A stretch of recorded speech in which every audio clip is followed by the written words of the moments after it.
Bonjour et bonsoir. Je vous invite à suivre le journal parlé en langue française, dont voici d'abord la charpente. Lors de sa visite ici, le président de la République, Évariste Ndayishimiye, a reçu officiellement un laboratoire mobile qui va détecter plusieurs maladies différentes. Le président de la République a fait savoir que toute personne qui a loué un stand dans un marché construit par l'État, il se verra retiré dans cette place en faveur du commerçant sur place. Le Burundi doit adopter un modèle de la bonne gouvernance budgétaire pour éviter de tomber dans la crise économique. Voilà pour le sommaire.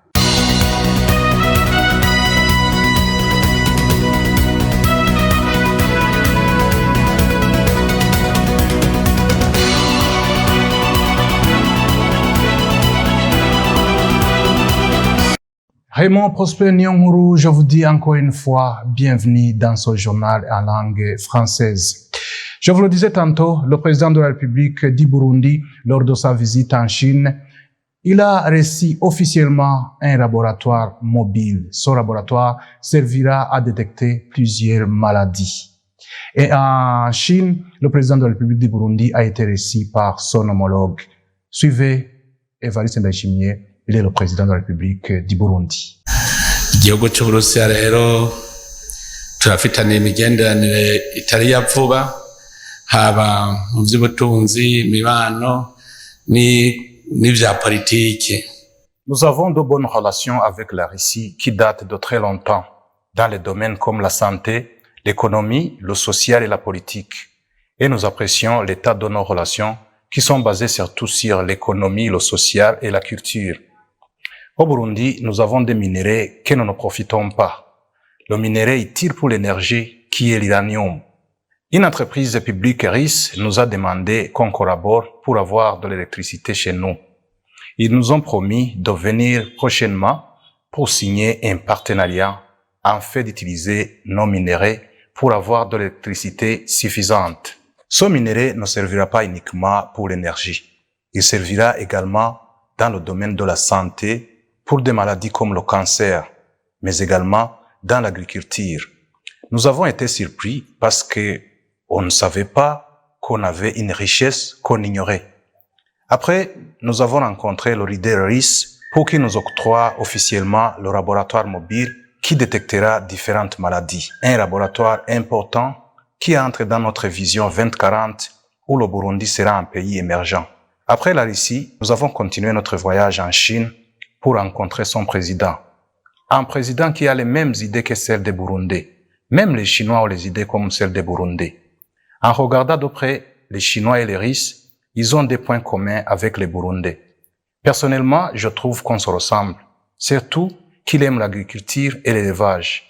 Et vous savez qu'il est notre partenaire dans plusieurs domaines, dont l'agriculture et l'élevage. Rappelez-vous du laboratoire des céréales de Gihanga, où nous travaillons ensemble, mais également dans les domaines comme la santé, paix et sécurité, mais également l'éducation technique. Donc, c'était l'occasion de renforcer nos liens et ils nous ont promis de continuer à nous appuyer.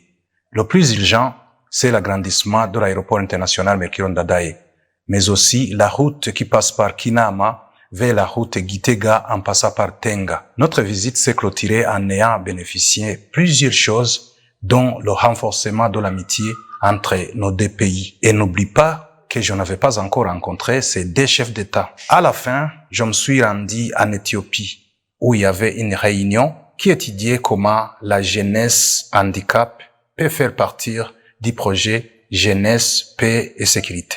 Rero mu guheraheza urugendo naruherahereje mu gihugu ca Ethiopia, ahari haramutse haba inama yiga ingene urwaruka rufise ubumuga nagwo rwojamwo muri wa mugambi banshinze, umugambi wo rwaruka mu mahoro n'umutekano. Concernant les commerçants, le président de la République du Burundi, Évariste Ndayishimiye, a fait savoir que toute personne qui a loué son stand à un commerçant se verra retiré dans son stand en faveur du commerçant sur place. C'est un reportage signé Benoît Sindaïgouagne. Les commerçants des différents marchés de la mairie de Bujumbura construits par l'État se lamentent de la montée exponentielle des prix de leurs stands. Le BER nous demande de payer 200 000 francs par stand, alors que le stand se faisait payer 10 000 seulement au Palava. Même ces 10 000, on les paye à peine, on ne voit pas comment on va payer 200 000.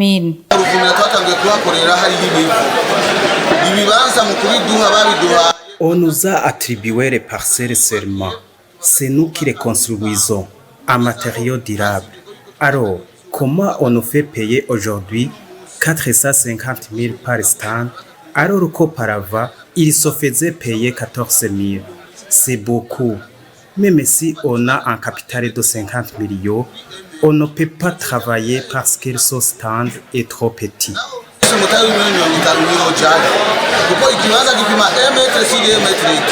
Le président de la République tranquillise la population et fait savoir qu'un commerçant qui fait la location de stand à un autre commerçant est responsable de la montée des prix. Nimwiyumvire umuntu kugenda ibibanza vyo mw'isoko so mudandaza agenda agafata ikibanza narabafasha bingahe arafasha ibibanza kuko bifitiye uburenganzira bwo kubifata agaca agenda ivyo bibanza agaca bikotesha ku mudandaza umva wese umudandaza aciye urumva uwo mudandaza nova atanga amakori habiri atanga ikori. Imaginez-vous une personne qui n'est pas commerçant. Elle s'attribue des stands au marché parce qu'elle en a les moyens. Elle les met tous en location aux commerçants. Ce dernier donne les taxes non seulement à l'État, mais aussi à celui qui l'a loué le stand. C'est dommage. Où est-ce qu'il va trouver tous ces moyens? Ces personnes, je leur donne 3 jours pour qu'elles remettent ces stands. On va parier avec elles. Elles voulaient faire des insurrections. Il y en a même parmi elles des autorités dirigeantes. Ces personnes intermédiaires entre les commerçants et l'État, on va les chasser. Maintenant, tout commerçant est responsable de son stand. Il est le sien, pas d'autre mot à dire. Il doit se faire inscrire et c'est lui qui a un contrat avec l'État. Umudandaza wese ahantu acururiza ubu habayiwe ntibasubire kuvuga amajambo menshi niyemera akagumaho umuntu aho hantu atari gwiwe ubu namenye ko iki kibanza ari gwiwe bace bamwandika na karanga muntu yiwe bamenye yuko ari we afitaniye imigenderanire n'uburongozi bw'igihugu ntafitaniye ubugenderanire n'umuntu yagiye kwiba ivy'igihugu. Vous saurez que le président de la République l'a dit lors de son retour de mission à l'étranger. Parlons cette fois-ci d'économie. Le Burundi doit adopter un modèle de la bonne gouvernance budgétaire pour éviter de tomber dans une crise économique. Cela a été dit par Faustin Ndikumana, il est président de Parsem. D'abord, les Burundais doivent intérioriser que le pays est dans une crise économique profonde, une crise économique sans précédent. Et les autorités doivent en être conscients, faire leur introspection par rapport à cette situation. Même le peuple burundais doit être conscient de cette situation. Et cette situation est le fruit d'une grande période de mauvaise gouvernance, de corruption, de détournement, d'impunité qui a eu pignon sur rue dans ce pays. Donc il faut changer. Sinon cette situation a fait que résultat. Maintenant le pays n'exporte presque rien. Pas d'aide publique au développement suffisant. On ne peut pas la mobiliser. Même l'aide qu'on parvient à mobiliser, on ne parvient même à épuiser, à l'utiliser. Le faible taux d'absorption. Pas d'investissement direct étranger suffisant. Pas de touristes, quantité de touristes suffisant pour visiter notre pays. La diaspora n'investit pas assez au Burundi. Le Burundi n'a pas la capacité d'emprunter sur les marchés financiers, par exemple, classiques. Cela aboutit à une faible production même agricole qui a entretenu l'inflation sur les produits alimentaires. Et là où le bas blesse, c'est le mensonge qui a été entretenu. Il y a autosuffisance dans tous les secteurs. On peut s'autofinancer. On a la capacité de financement intérieur du développement. On a une surproduction agricole. Un mensonge qui a été entretenu sciemment pour des mobiles politiques et propagandistes. Alors que réellement, on était en train de manipuler le franc en augmentant l'endettement intérieur sans contrôle. l'endettement à la banque centrale, les avances, la planche à billets, l'endettement sur le marché intérieur, sur le secteur bancaire et finance, qui a provoqué ce qu'on appelle l'effet d'éviction, empêchant même le secteur privé à pouvoir avoir des financements substantiels. Le gère des annales. Et cela a été connu par une mauvaise gouvernance budgétaire sans précédent. Pas de bonne priorité budgétaire. L'opacité dans la gestion, sans contrôle. 4 à 5 ans d'exercice budgétaire sans contrôle. Avec des priorités parfois fantaisistes. Et cela a abouti à une inflation. Avec plusieurs causes. L'inflation par la faible production. L'inflation liée au coût, parce que les taxes continuent à augmenter. Les taxes font partie du coût de revient de chaque marchandise. L'inflation monétaire liée à ces avances, à ces planches à billets, à ces endettements sans précédent. La perte de la valeur du franc, la dévaluation du franc par rapport aux devises, suite à les raretés. Il y a un coup sur l'inflation. Il y a cette spéculation. Il y a la faible capacité institutionnelle. Les conflits d'intérêts où tous les agents publics, les cadres, les policiers, ils sont rompus aux pratiques de commerce. L'État perd sa capacité. Or, même sur l'analyse de la structure budgétaire de cette année, de l'exercice budgétaire 2023-2024, on constate quoi? Même si on parvient à mobiliser les taxes nécessaires, et le financement extérieur, ce qu'on ne peut pas même faire, on garde un déficit de 700 milliards. Mais même au niveau de l'utilisation des affectations, il est surprenant de constater qu'il y a environ 2000 milliards, puisque le financement interne budgétaire lié à la masse salariale de 800 milliards, 372 milliards. Les frais de fonctionnement, les frais de mission qui ont été doublés, avec 1000 milliards de remboursement de la dette antérieure. Le poids de la dette commence à se faire sentir. Qu'est-ce qu'il faut faire? Il faut un nouveau modèle de gouvernance.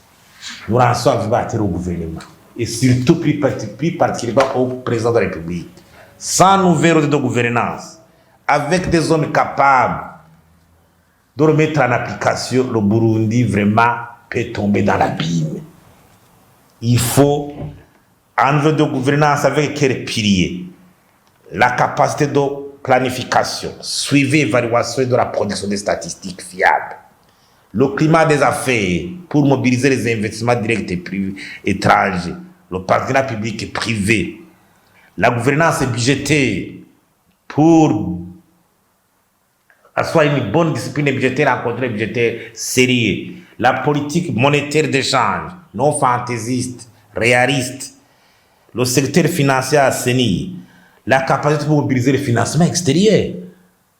Il faut l'améliorer. Aussi la capacité institutionnelle, au cas de cela, faire un audit des institutions actuelles.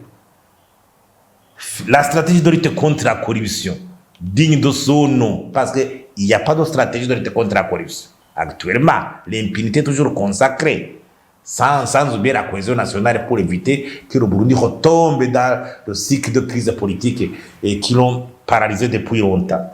Donc, pour dire qu'il faut qu'il y ait des mesures énergiques, sinon, quand un pays n'exporte pas, quand un pays ne reçoit pas d'aide publique au développement, même l'aide qu'il parvient à mobiliser, le taux d'absorption reste faible. Un pays qui ne peut pas contacter un crédit auprès d'un marché financier classique. Un pays qui ne mobilise pas d'investissement direct étranger. Comment il peut investir la tendance au niveau de la production? Et cette inflation, elle risque même de continuer sans s'arrêter. Les commerçants et les acheteurs de la ville de Gitega ne supportent plus la montée incessante des denrées alimentaires. Ils demandent à l'État de tout faire pour remédier à cette situation intenable. Dans la province de Gitega, se déplacer est devenu casse-tête depuis la pénurie du carburant et l'augmentation du prix de ce dernier. Les passagers ne savent plus à quel sens se vouer. Surtout que seules les voitures de type Probox font des déplacements à la place des voitures IAS et Quaster. Le prix de carburant est monté. Il n'y a pas de Quaster. Nous nous déplaçons à l'aide des Probox et elles ont peu de place. Pour cela, les chauffeurs ne peuvent pas travailler en perdant et ils augmentent le prix de transport. Comme nous n'avons pas d'autre choix, nous sommes obligés d'accepter les conditions de ces chauffeurs. Les conditions difficiles de se déplacer dans la province de Gitega concernent également les transporteurs. Les prix de transport qui ont été fixés ne correspondent pas avec les prix du carburant. Le tronçon Matana-Mahwa-Gitega, le prix fixé est de 6 500 francs. En plus, aucune station ne distribue du carburant à Gitega. J'ai des véhicules qui font le transport Gitega-Ruyigi. Et puis, nous avons arrêté de travailler parce que nous avons trouvé impossible de travailler avec les prix qui ont été fixés. Aller et retour, une voiture consomme 50 000 francs et tu gagnes 52 000 francs. Et puis, on paie 1000 francs de taxes, 500 francs à Gitega et 500 francs à Ruyigi. Et il nous reste 1000 francs. Dites-moi comment tu peux vivre avec 1000 francs. Que ce soit les transporteurs ou les passagers, tous demandent aux autorités habilitées de prendre des mesures qui s'imposent pour faciliter le transport à Gitega. Pour une distance si laquelle on payait 10 000 francs, le prix fixé est de 9 000. Un document qui coûtait 40 000 francs coûte aujourd'hui 120 000 francs. Le prix a été multiplié par 3. Où est-ce qu'on peut trouver cet argent qui nous facilite la tâche pour qu'un citoyen lambda vive? Pour se déplacer vers Gitega ou de Gitega vers ailleurs, le prix de transport a été multiplié par 2 ou par 3. À la présentation, vous étiez avec Raymond Prosper Nyonguru. Je vous souhaite de passer de bons moments avec votre télévision BTV.